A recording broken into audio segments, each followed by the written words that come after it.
You are dead to me, 'cause what you said to me cut so deep, and now you're dead to me. Dead to me, you were a friend to... Salut les Indés. J'ai lu Le village aux fleurs de Gwenaël Fradé. Et ce bouquin est un coup de cœur. Vraiment. Mais je ne le résumerai pas. Pour la bonne raison qu'il est des histoires que l'on ne peut raccourcir. Et puis, le résumé serait soit trop en dire, soit en dire pas assez. Ben oui, en vérité, je vous le dis, comme aimait le répéter je ne sais plus qui, le réduire à quelques phrases serait en quelque sorte le trahir, ou tout au moins le priver de ces sensations diverses et variées que l'on peut ressentir en effeuillant doucement ces pages. Donc, pas de résumé. Et oui, et pas d'objet non plus à vous révéler. Ben non. Bon, ok, je vous entends penser, vraiment, cette chronique ne va pas m'aider beaucoup à me faire une petite idée sur le contenu de cet ouvrage. Oui, enfin, j'espère qu'il n'y a pas que des personnes âgées qui lisent mes chroniques ou qui les écoutent. Bon, ben c'est vrai, je suis désolé pour ce manque d'informations, mais il s'avère bien trop difficile d'indiquer l'objet de ce roman. Ben oui, parce qu'en fait, il en a plusieurs. Et surtout, de chaque thème qu'il aborde, il en explore son contraire. Ouais, des exemples.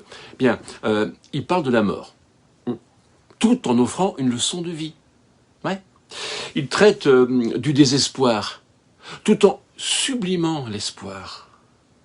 Il émane de lui une profonde tristesse, mais une profonde tristesse qui parvient parfois à se teinter d'euphorie. Pas exactement une tristesse heureuse, non, plutôt un cheminement, un parcours de fin de vie progressant à tâtons vers une autre forme de bonheur. C'est une histoire souvent noire, souvent sombre, mais qui prend la forme d'un mur que l'auteur aurait recouvert d'une peinture blanche et lumineuse. Un mur très ancien, en ruine, abîmé, écroulé même, mais qui, en fin de récit, se tapisse d'un manteau de fleurs. Alors, est-ce un conte ou une histoire vraie? S'agit-il d'un rêve ou d'une réalité si surprenante et si belle que l'on préfère refuser d'y croire de peur d'être déçu au moment du réveil? Ouais. Eh bien ça, c'est à chaque lecteur de trouver sa réponse. Oui, parce que nous n'avons pas tous les mêmes rêves. Hein. Et bien souvent, il faut le reconnaître, nos réalités diffèrent en bien des points. Nous ne sommes pas des clones. Alors, pour en dire un petit peu plus, tout en rajoutant une dose de mystère, je formulerai deux questions que Dame Gwenaël nous pose. La première et la seconde. La première. L'être humain peut-il choisir ce qu'il deviendra après sa mort? Deuxième question. L'amour absolu pourrait-il être une porte sans battant ni serrure, donnant accès à un monde fleuri que seuls quelques élus peuvent rejoindre? Oui, je sais. Ce sont des questions hautement existentielles et je vous invite à lire ce bouquin afin de découvrir les réponses qu'il propose. Bien. Alors maintenant, un rapide commentaire tout de même sur le style d'écriture. Eh bien, il est personnel et d'une réelle qualité.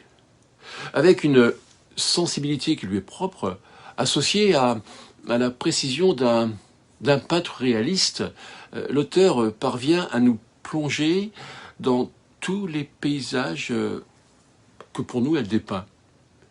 Comme emporté par la magie des mots, la magie de ces mots, nous accompagnons le personnage principal dans sa quête. Mais pas comme des voyeurs ou des spectateurs, non, plutôt comme des amis proches que l'on aurait invités à assister en silence au parcours initiatique d'un vieil homme qui, dans le huis clos de son existence, eh bien, retrouve on trouve l'envie d'espérer. Bon, je ne vous en dis pas plus, à vous de rêver maintenant. Donc, à bientôt, les Indés, pour une nouvelle rêverie. Ciao.